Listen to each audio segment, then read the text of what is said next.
one of the interesting things, you have been mentioning that as an artist, one of the things that has allowed you to move on is keeping it real, letting people know what the reality is. Mm-hmm. And I think it's evident even through the titles of your albums, but more so, to quote you, you said, "Too much in the world is happening to stay quiet. This is beyond politics. It's about spirit and dignity." Mm-hmm. And you know, when I read the reviews on certain fans, it goes beyond just being an activist and culture. It's the spirituality, the emotion, the feeling, everything behind your music. You know what I mean? Like, and even just the intensity. I mean, you have Semillas Rebeldes. Yeah. You know, La Contracultura. And one of the things that separated from the rest of them, correct me if I'm wrong, was Pieces of Me. Mm-hmm. As far as title, it just seemed like it went a little more personal. Yeah. Instead of, you know what I mean? Yeah. What put that together? What was the inspiration behind that? It's a trip, man, because like that, you know, when you look at the albums, like Semillas Rebeldes, that was in 2006. And at the time I was in Chiapas. I was in Zapatista territory writing some of the lyrics, you feel me?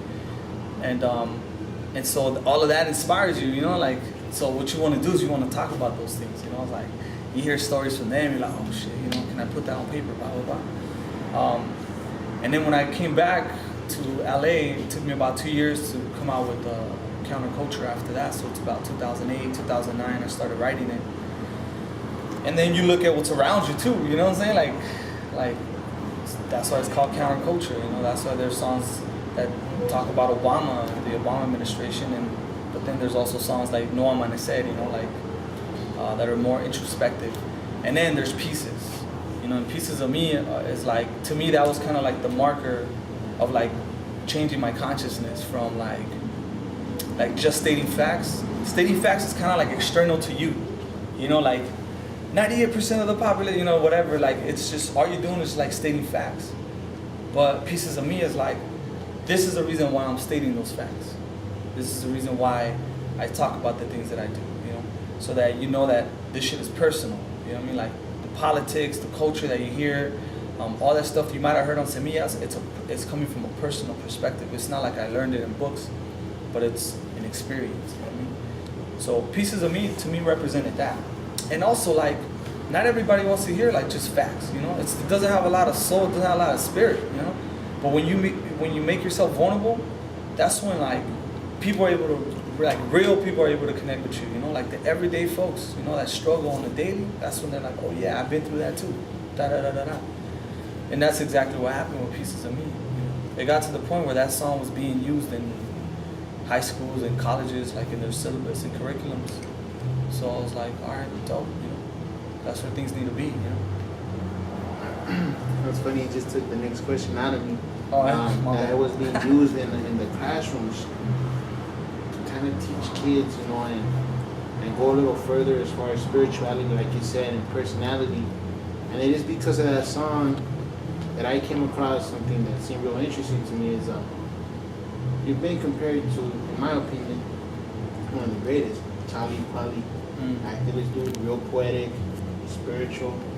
Like, how does it make you feel to get that comparison?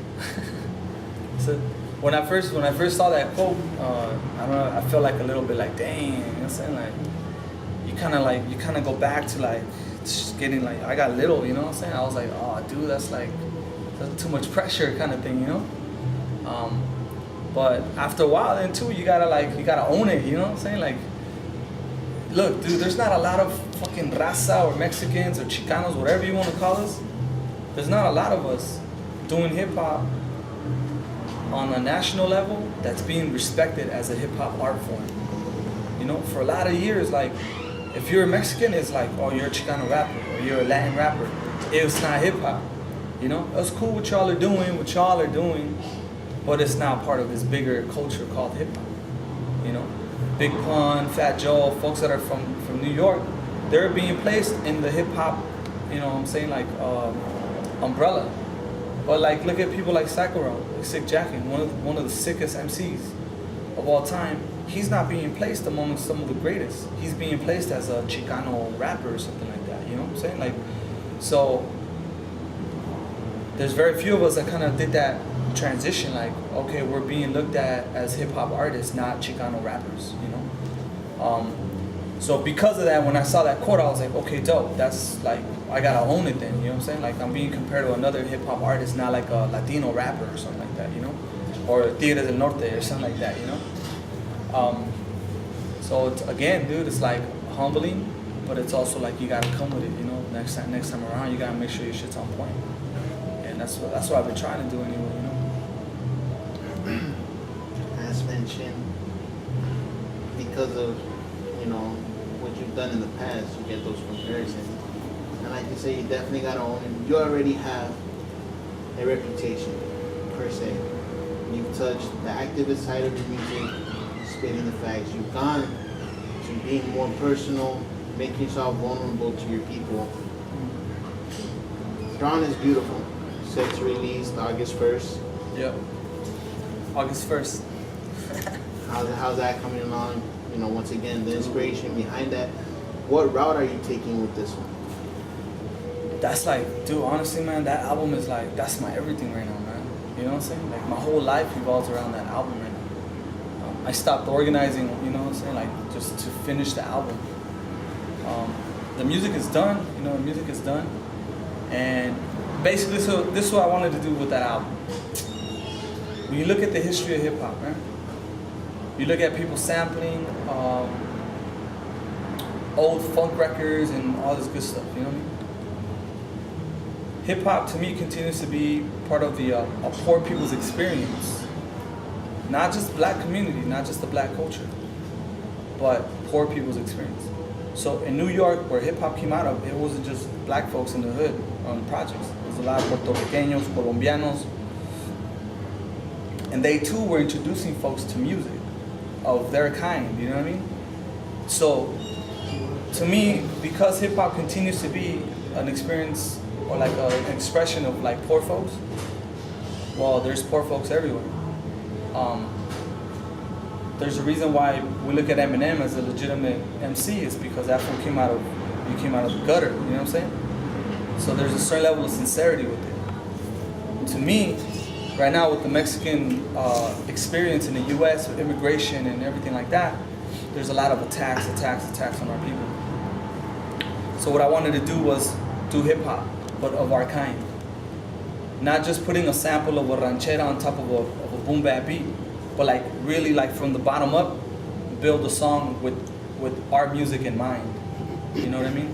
So start with the cumbia rhythm. I play percussion and drums and stuff like that. I play little keys. So you build it from the bottom up. And what I wanted to do was basically give people the idea that you belong here. You know what I'm saying? Like, there's no reason for us to feel little, smaller, or less than in this country. There's way too much that we've done for this country. There's too much that we've given up. There's too many people who've died already in the name of this country and for the sake of coming to this country. There's a lot of blood that's been shed. There's a lot of people, our own brothers and sisters, young ones, you know, like even people who are caught up or locked up, part of the system. It's all part of a history of resistance, a history of oppression that has happened to our people. And so we've talked about that a lot. But now it's a time to just say, like, look, forget about don't forget about it, but just, we're not even gonna touch on the fucking history. Just look at yourself and know that you belong here, fool. Like, be assertive about and be confident about the fact that you're brown and you're beautiful. There's nothing better than a person taking ownership of who the fuck they are. So I took it to that level. So I said, fuck it then. So we're gonna take cumbia, we're gonna take music from Peru, we're gonna take music from Colombia, we're gonna take music from El Salvador, wherever. Music from brown people, not just Mexicanos. The music from brown folks. Implement that into the album, you know, and represent our people in that way, you know. And simply call it fucking Brown is Beautiful, because we are. I don't need to be anything else in order for the mainstream media to accept who I am, for the hip hop community to accept who I am. I've been who the fuck I am. I've been talking about the same politics, and they've been accepting. So all I'm saying is, like, now we got to do that with everything. You know what I'm saying? Everybody just got to rock a shirt that says fucking Brown's Beautiful. If you don't like it, fuck you. You know what I'm saying? Like as simple as that. Speak Spanish wherever the fuck you want, you know. Fucking dress the way we dress, you know, anywhere you are. And if they don't like it, it's all good. The majority of one of the biggest reasons why Obama won presidency, the black president won president, is because of Latino vote. Though I don't really believe in voting, I know that it was the majority of the Latinos voted for Obama, and that's the reason why he won office.